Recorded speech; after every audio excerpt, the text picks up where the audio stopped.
Good morning ভাই লোক। তো আজকে আবার একটা নতুন ভিডিও নিয়ে চলে এসেছি। আজ একটা চেন পাল্টানো আছে, ব্যাগের উগ্রনের মাল আছে, ঠিক আছে। তো চেনটার অবস্থা খুব খারাপ, রিভার্স চেন লাগানো ছিল।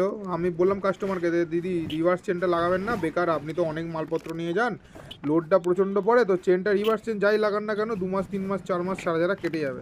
তো দিদি বললো কোনটা ভালো হবে, তো আমি বললাম যে সাজেস্ট করলাম যে আমার এই চেনটা আছে, এই চেনটা তুমি লাগাও, রিভার্স চেন লাগিও না, সোজা চেনটা লাগাও, সোজা চেনটা লাগালে লংজিভিটিটা বেশি দেবে এবং তোমার ব্যাগের কাপড় হিসাবে ওই চেনটাই সবথেকে বেশি তোমার জন্য সবথেকে বেস্ট হবে।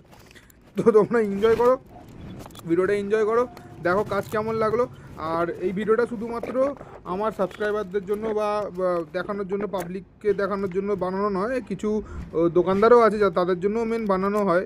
তার কারণটাই হচ্ছে যে রিপেয়ারিং কাজ সবসময় একটু ফিনিশিংটা মেন ম্যাটার করে।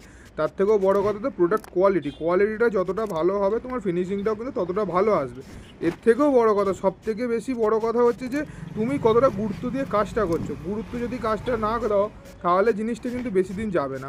এটা ঘটনা, এটা তুমি যাই করো না কেন, যে কোনো জায়গায় যে কোনো পরিস্থিতিতে যাই কাজ করো না কেন, এটা তোমাকে সবসময় মানতে হবে এবং প্রত্যেকটা কাজ ভালোভাবে করতে হবে, নিজের মন থেকে করতে হবে।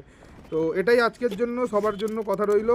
ভিডিওটা দেখো, এনজয় করো, চলো টাটা, গুড বাই।